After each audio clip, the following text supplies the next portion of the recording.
So let's suppose that an object with a mass of 1,000 kilograms is accelerated by a constant force at a rate of 3 meters per second squared for 10 seconds.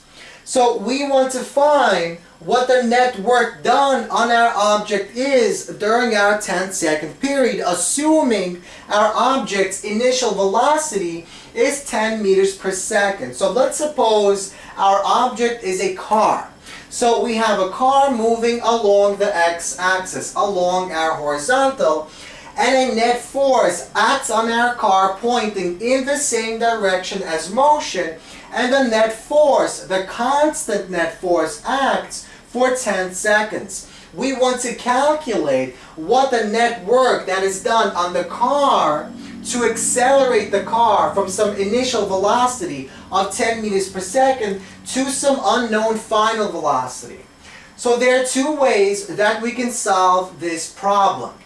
Our method number one is to simply find our displacement of the car during our 10-second period and then multiply our displacement by the net force. So simply work equals force times displacement. And that formula works because we're talking about constant net force.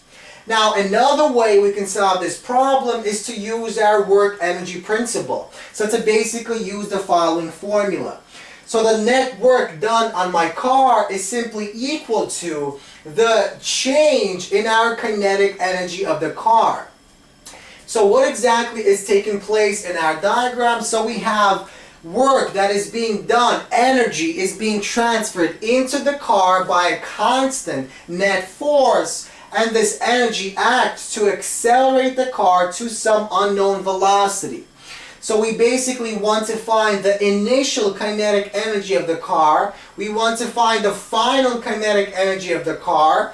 We want to subtract that, and that will give us how much energy, how much work is done on the car. So let's begin with part A. So we're going to follow method number two.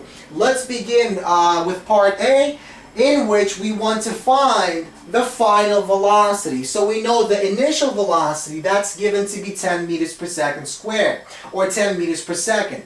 And we want to find the final velocity so that we can calculate this net work done on the car. So, because we have a constant acceleration, that means we can use our kinematics equation for uniform acceleration. So our final velocity of the car is equal to the initial velocity plus our acceleration times time.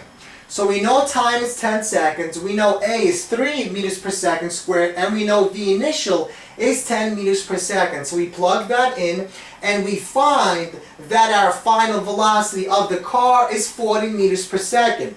So now we simply take our equation, we plug in what we know the mass, we know the final and initial velocities, we plug that in, and we find that the net work done on the car is 7.5 times 10 to the 5 joules.